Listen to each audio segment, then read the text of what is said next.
I have spent the best years of my life giving people the lighter pleasures, helping them have a good time. And all I get is abuse, the existence of a hunted man. The words of Al Capone reveal a man whose perception of himself varies greatly with his reputation as a notorious gangster and the founding father of organized crime. Why is this? Why do neurotic, maladaptive people like Al Capone perceive themselves as essentially so different than their reputation? The theory of typology will help us uncover this phenomenon. But first, let's dive into a definition of neurosis. Neurosis is when one loses themselves to their alternate shadow version. We all have an alternate version of ourselves. The version where sometimes you look at someone's face and you randomly get this urge to just slap them, like for no reason at all. This is an example of a thought that comes from our shadow or alternate self that we don't normally portray on the outside. When we start having more of these thoughts and we start giving into them, this is what can start to manifest as neurotic behavior. Now let's dive into typology. What is typology? Typology is a form of classifying behavior based on different elements or symbols. Throughout time, this form of typology has differed. We have typology based on the 4 elements, the fiery trigon, the airy trigon. You have Scorpio, Virgo, all the zodiacs we have now that everyone continues to use. Like, hey, what's your zodiac? I'm a Virgo. I'm born in September. Then we also have the typology based on Greek medicine, which categorized people based on their bodily secretions, like melancholic, phlegmatic, sanguine, so on and so forth. And the most current form of typology, or modern form of typology that we will be going in depth, is known as cognitive functions by Carl Jung. This video will focus on Carl Jung's theory of cognitive functions and how they portray themselves healthily in an ego-syntonic way to predict how these functions can manifest in an unhealthy ego-dystonic manner in order to prevent neurosis. Carl Jung was a student of Sigmund Freud, and he is famous for coming up with the terms of introversion and extroversion that we widely use today. Carl Jung came up with 4 main thinking patterns by observing his patients over the course of about 20 to 30 years, and he saw 4 main patterns of thinking, feeling, sensing, and intuition. And each of these 4 patterns can come in 2 different expressions. They have 2 modes of expressions. There's the introverted attitude and there's the extroverted attitude. So for example, you have the extroverted functions. So all the 4 main patterns in an extroverted way. Extroverted thinking, extroverted sensing, so on and so forth. Then you have the introverted patterns, which is the exact same but the introverted version. Introverted thinking, introverted feeling, so on and so forth.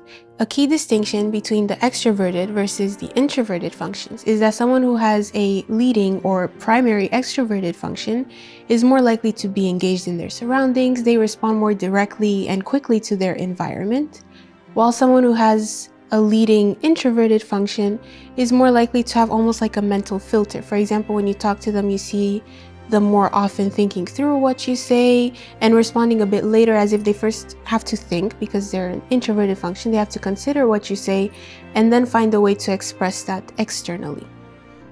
If this is all starting to sound familiar to you, this is probably because you've heard of the 16 personalities test or the MBTI test, if not already taken the test multiple times, because I know many of my friends and I do.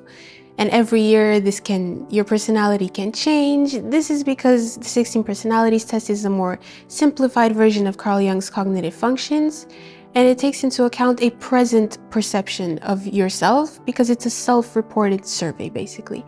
So if I take the test today, I might be more nervous because I am trying to present my ideas and I might get a more introverted personality type. But if I take the test again in the weekend, where I'm excited to meet my friends and go out and see places, I might get an extroverted personality type. So it all depends on the day and the moment that you take it.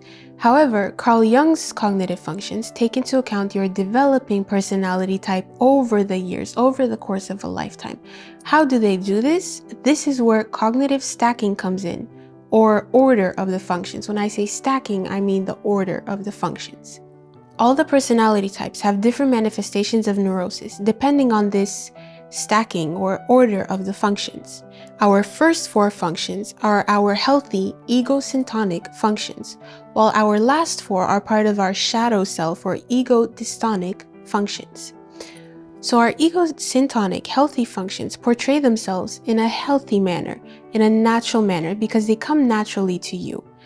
While the ego-dystonic functions are unnatural and portray themselves, as I mentioned earlier, in more aggressive or weird ways, like slapping someone in the face. Neurosis varies greatly depending on your personality type, because in each personality type, the stacking or the order of the functions is very different. Our first four functions are our ego-syntonic healthy functions, which align with our values and our sense of self, such as an athlete who always feels the need to work out, to go running, that is his ego-syntonic healthy self.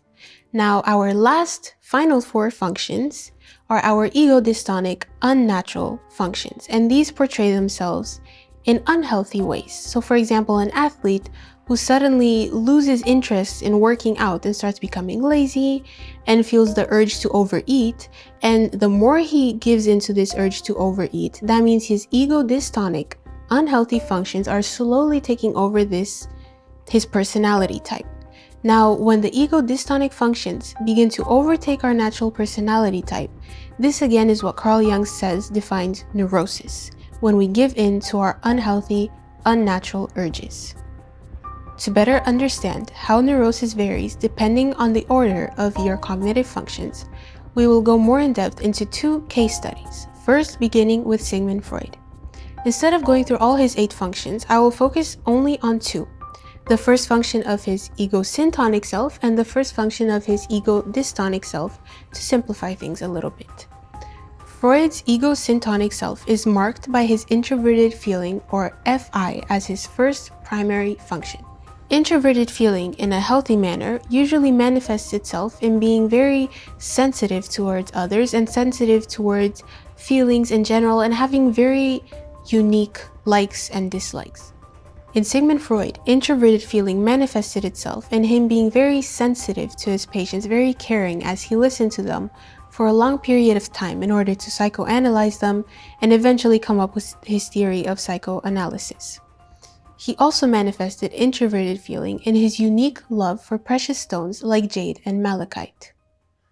Freud's ego-dystonic self is the opposing personality of his ego-syntonic self. So his ego-dystonic self, instead of introverted feeling, is extroverted feeling.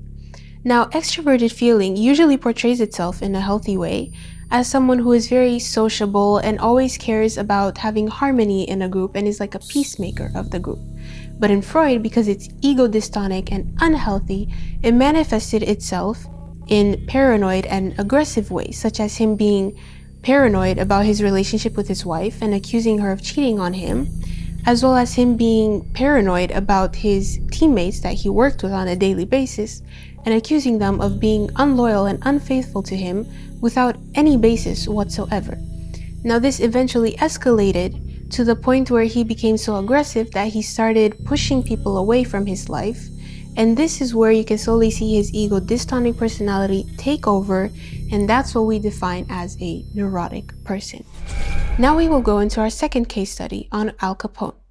Al Capone's ego-syntonic self is marked by his extroverted sensing. Extroverted sensing is someone who is very present in their environment and very quick to act in any situation.